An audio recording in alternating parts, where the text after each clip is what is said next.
Hello. So it's been a hot minute.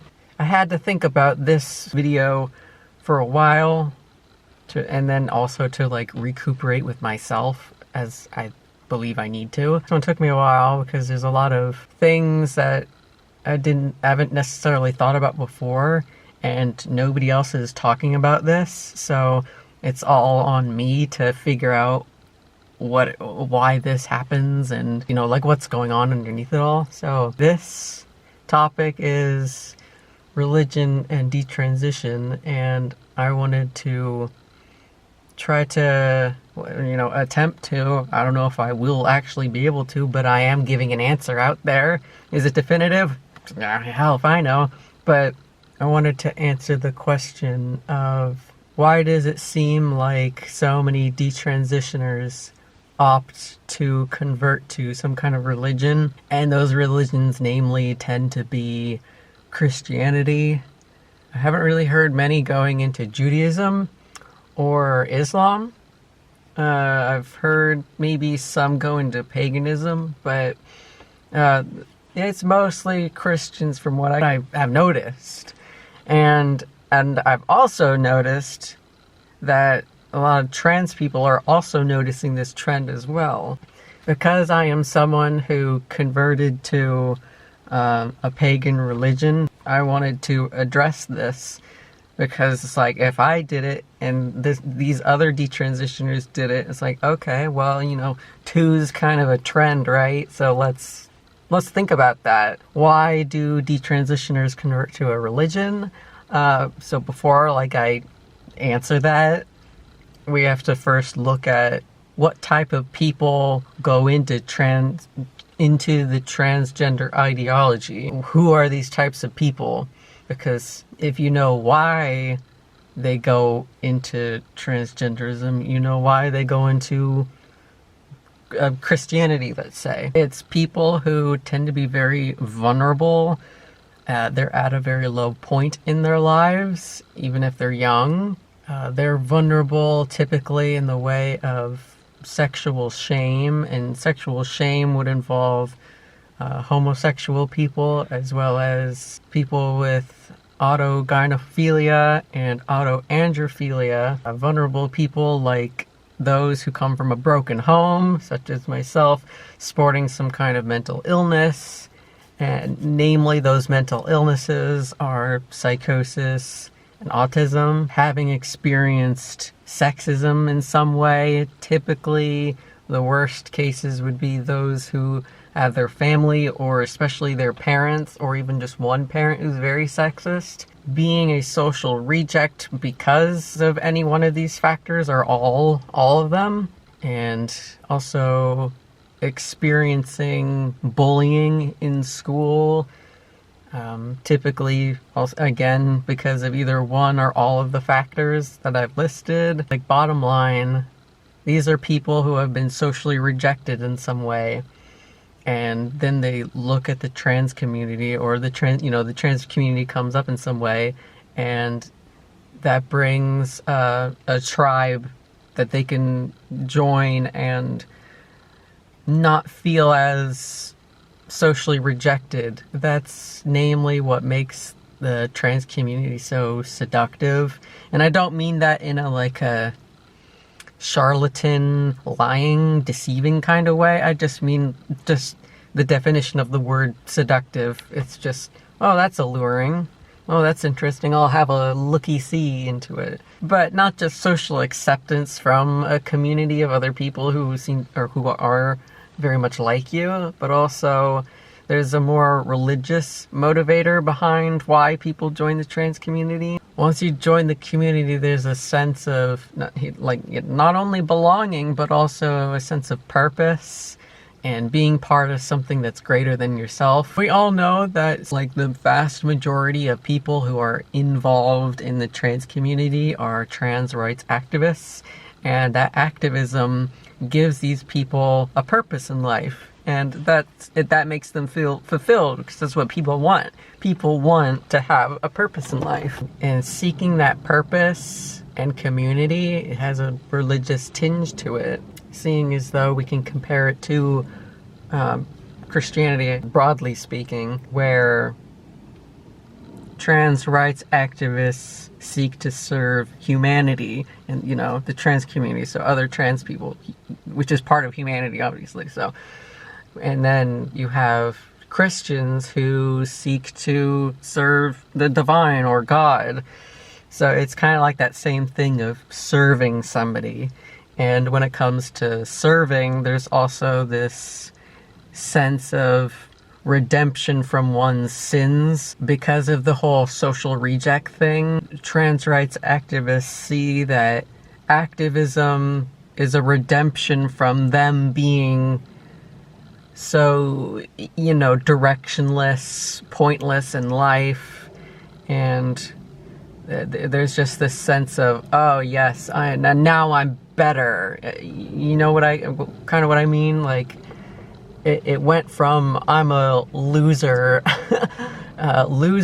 loner idiot who is now this amazing activist who protects other people like myself, and that brings a lot of pride in a ton of people. And I'm not judging that by any means. I think that's a pretty noble thing to do. But then on top of that, there's also a feeling of salvation, of like not just the activism itself giving purpose to one's life, but it's also salvation of resurfacing what you have been told is who you truly are.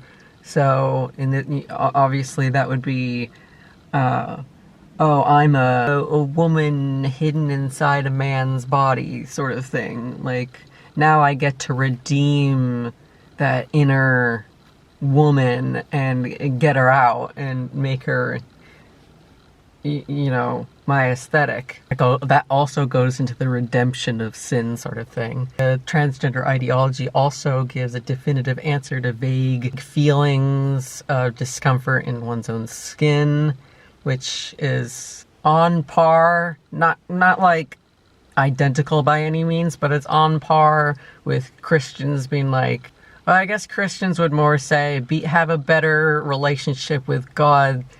And then I would probably say, so you can better understand yourself. But, you know, I'm not Christian, so I don't fully understand it. But there is certainly something similar going on there. Like I said about the vulnerability thing, when we're in distress, we seek a community to find security and stability of not only like our emotions, but also like our identity. A lot of this stuff has to do with identity, and not just like trans stuff with like identity, gender stuff, but also like the religious finding one's identity sort of thing. You want to identify as a Christian or something. The trans community lends support and guidance, much like a religion, which is why it's just ultimately so seductive. When I say like there are definitely similarities between the trans ideology and religion, I'm not claiming at all that it is a religion. I think it's very similar to it, but it's not the same, because I believe the definition of a religion ultimately is, does it have a higher power? And in this case, no, there's not a higher power. But I will continue to be using maybe like religious terminology to describe what the trans ideology and people within the community, you know, express themselves and, you know, what their actions are. And it is a very religious tinge, but I think ultimately what is so alluring about the trans community is that it fills in the gap of our like, natural religious disposition. And I know when I say that, atheists could like quake in their boots and they're very turned off, I'm sure. But what I'm trying to say is that at the very least, everybody is religious in some way because we want to put meaning behind everything we do and everything we experience. And that's a religious idea. I'm not going to argue that. I'm just hear me out about the similarities. That being said, like I've been using the term in other videos, transgenderism is an ideology, a philosophy, a school of thought. The philosophy has certain behaviors attached to it, moral codes, scriptures, practices, and other guidelines and codes of conduct for members to follow that bring people together into the community, which does parallel religion. It has priests and bishops and missionaries, or in other words, authoritative figureheads to follow their example to be closer to the ideal image of what transgender vaguely seems to look like. Those authoritative figureheads would most likely be famous or very popular, like YouTube influencers. Caitlyn Jenner is not a YouTube influencer, but they are famous.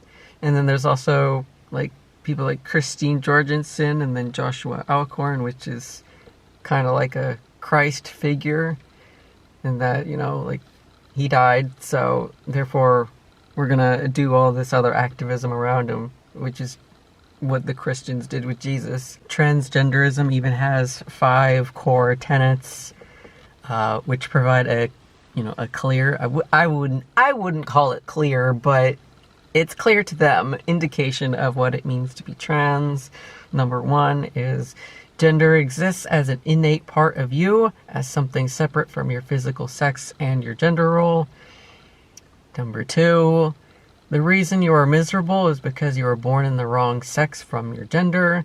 Number 3, unless you transition, you are doomed to live a miserable life and potentially kill yourself. Number 4, transgender people are trans for their entire life, and their dysphoria will never be cured unless they transition. Lastly, number 5, to achieve happiness, you must transform yourself into the opposite sex by any means necessary.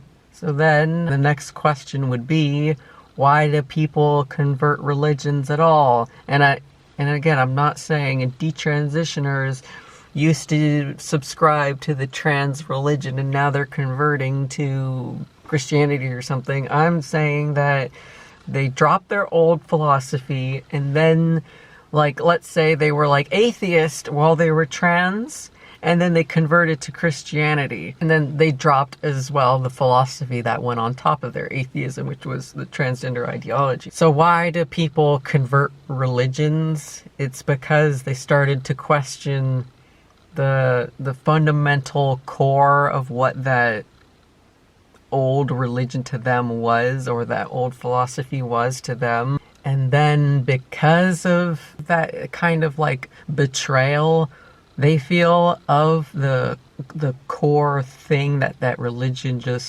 it just let them down, they therefore have like this huge, as they say, God-sized hole in their psyche, and they want to replace it. For detransitioners, while they were trans, they realized that at the core of it all, like I said with my tenets, their misery, despite their transition, remained, and oftentimes their misery got even worse, and they're still feeling gender dysphoria, and they were told that they were meant to feel some kind of peace. They were told, like by doctors, that they were meant to find complete acceptance of the self. That's what they were told, but that's not happening. You can imagine someone would be like, I feel betrayed.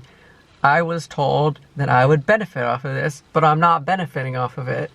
So the whole trans thing, the whole trans ideology, the philosophy that I held, it betrayed me, and now I don't want it anymore. What is so attractive about established religions is that they provide a purpose, tradition, ancient wisdom, moral righteousness, protection from the divine, and a path for growth toward an ideal version of yourself. People crave structure, boundaries, meaning in life, order, and social acceptance, and religion provides all of that.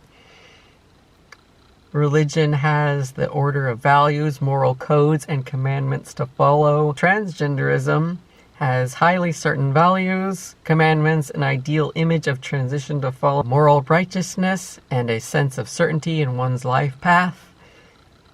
However, transgenderism fails to provide that ancient wisdom, tradition, true protection, And although it might provide some vague sense of purpose, which would be being the opposite sex and activism, it fails to answer the really deep questions, like, why do I still feel dysphoric even after I transition?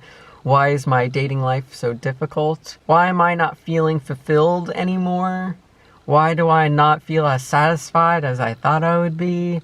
Why does it appear that I face more difficulties post-transition, which I guess are all kind of the same question, but those, if you pose those questions within the community, they won't answer you because they don't understand it, and they don't want to hear it either, because, like I said in the core tenets, like, you're miserable because you're this way. You can't really do anything about it besides transition. So, of course, they're not going to have an answer for any of these fundamental questions. Transgenderism, like atheism, and not to criticize atheism by any means, but just pointing out, like, what it is. It's a rebellion against tradition, which tradition would be upheld by religious people. It's a rebellion against traditional thought and belief, and the reason why a detransitioner ultimately chooses a religion is because rebellion only lasts for so long until one notices how little it is serving them. Rebellion only attracts chaos and suffering over the long term. When man, generally speaking, men and women, obviously humanity, has no meaning in life, no purpose, no structure on how to live, no structure to reference, no reliable person to find counsel with who holds this necessary ancient wisdom one needs to grow and learn and mature. Therefore, he never grows up. He never learns his place in the world, nor himself and who he is, and therefore only sees the world as out to get him. He breaks boundaries within himself and other people around him, then ultimately becomes incredibly numb and very lost in life and within himself. With transgenderism, there is no master who holds this ancient wisdom that provides any answers for any deeper questions, not only the ones that I propose, but also what truly are gender roles, where do they come from, what are stereotypes, where do those stereotypes come from, what's the deeper meaning of all of this stuff, what does it mean to wear makeup, what does it mean to have long hair, what does it mean to wear a dress, what does it mean to wear a tuxedo, what is all of that? Then nobody answers that. Transgenderism just has so many holes in it. Of course somebody would be like, derail off of what the community stands for just to explore these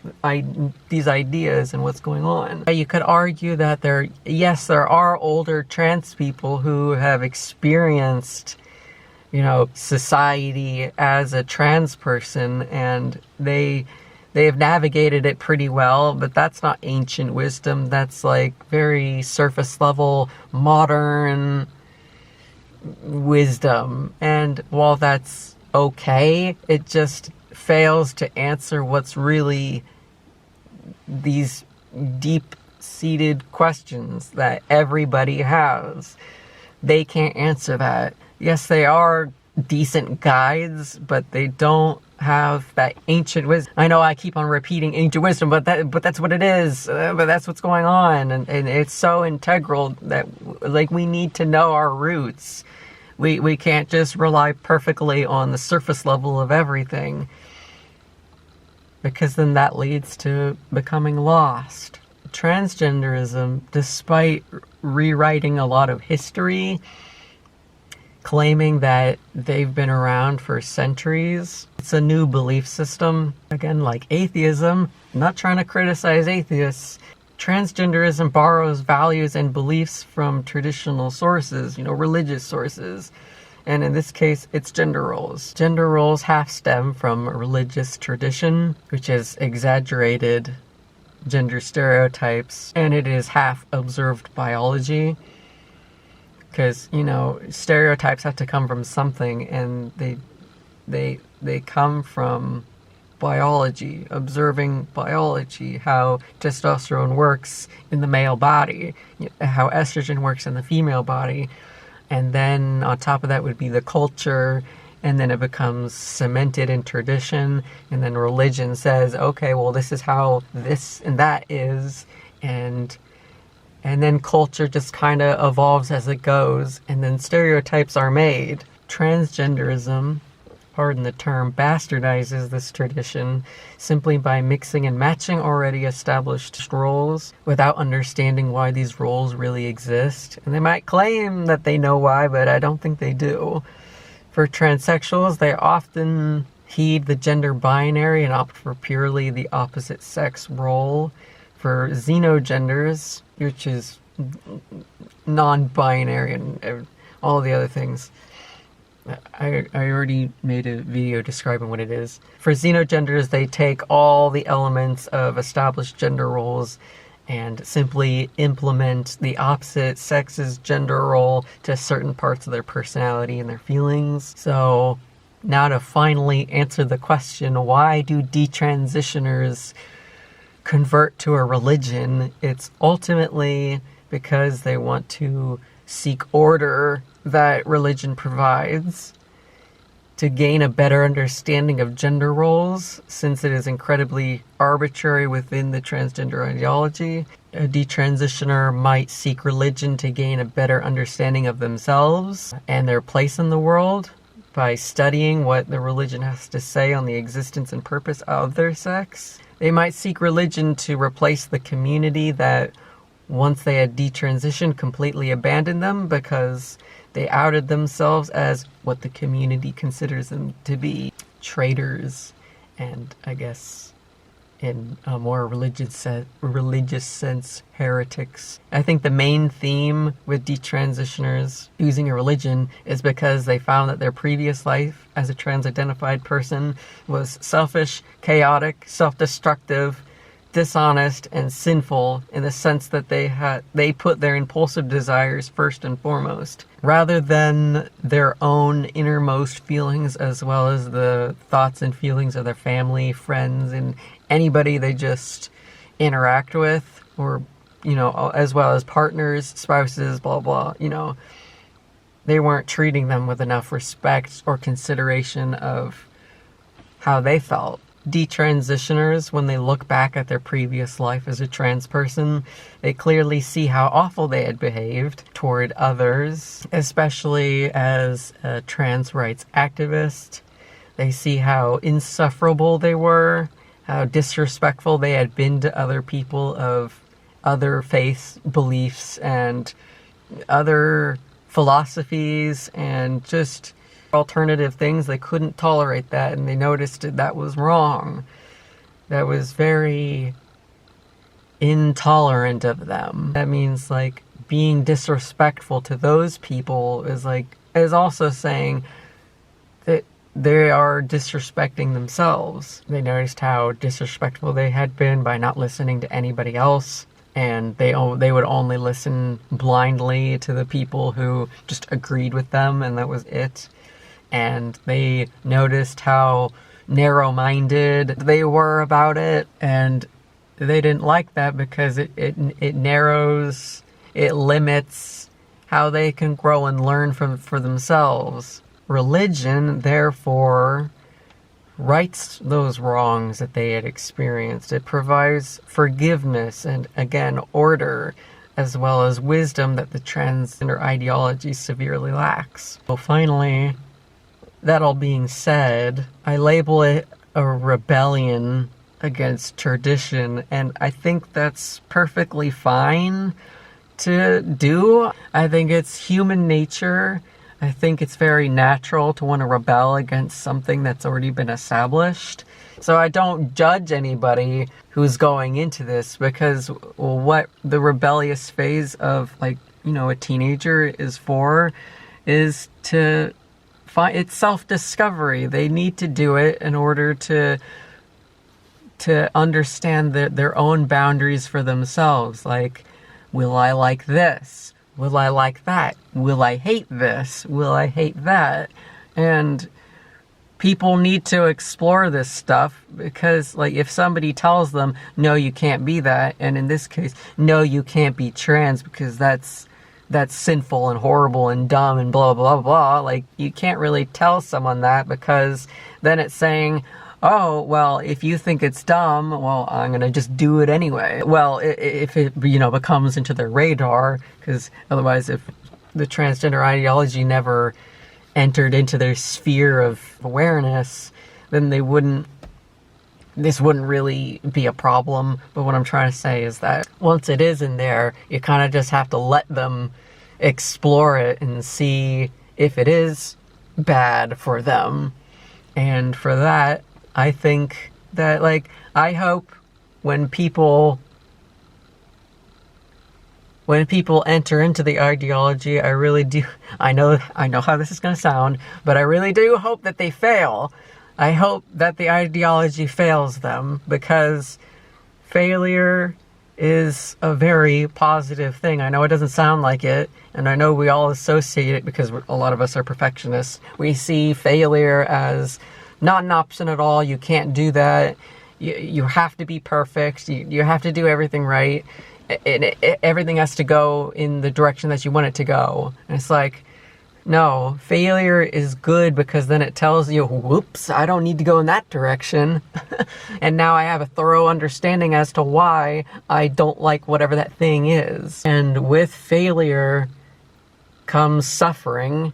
And there's a lot of people out there who are like, I want to avoid suffering. Suffering is bad.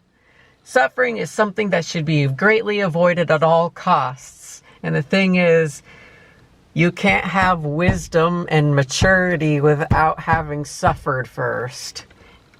And that's why I ultimately accept that people transition, because they have to suffer in order to learn about themselves. That being said, I don't recommend anybody do it. Like if it just happens, okay, it happens. But I wouldn't say, oh, you're feeling weird about gender stuff and gender roles. Here, why don't you try transgenderism? Because then that would go against everything I stand for personally on a moral basis. I wouldn't recommend it. But again, if it happens, it happens. I can't stop it. It's all a part of growing up, I think. Not that I'm saying transgenderism is natural, but it's there. And I also am aware that, like, the reason why trans people look at detransitioners who convert to Christianity with, like, this critical eye, like, you shouldn't do that. You just, like, not only are you a traitor to the community, but you're also going to the horrible end of things. You're going to the extreme other side of it. How dare you, sort of thing. And because they often see religion, especially Christianity, as something that's very homophobic, and it reinforces traditional gender roles, which doesn't give way to any experimentation. And I can understand that. I can definitely understand their criticisms of, oh, well, you went into Christianity, well, how dare you? That's horrible. And I think that some people can go extreme. And I've thought about how, like, trans rights activists are extremists.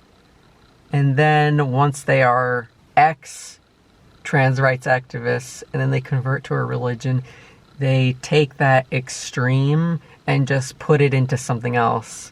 So the extreme actions and thoughts that they take have just been converted into another thing. And I can see why trans rights activists feel very afraid of that, because it's just like having your own cannon pointed towards you and being fired at you. That it's not very pleasant. I want to end this video with a couple questions. I'm gonna address the detransitioners who might be watching. I wanted to ask, if you're a detransitioner and you have converted to a religion, whether that be Christianity, Mormonism, Judaism, Islam, or paganism, what was the motivating factor behind that decision? And were you religious before you transitioned? If you had lost faith in that previous religion when transgenderism popped up for you, what made you revert back to that religion? And that's how I'm going to end it. I patiently await your answers. I am very curious because this topic of religion has really just piqued my interest, and I want to make more videos exploring religion just as itself. I might even depart a little bit and just focus on religion, but I'm still gonna focus on, trans stuff as well. So I hope I answered that question of why people go into religion. In another video, I'm gonna explain my own beliefs for like what made me convert to paganism. Why did I go to that after I had detransitioned? That's it. Hope this was a good video. I hope it was informative. It was a little bit more serious. I mean, all the topics are serious, but I hope it was tolerable but for being so serious. Because I kind of try to not be. So, anyway, I'll see you when I see you.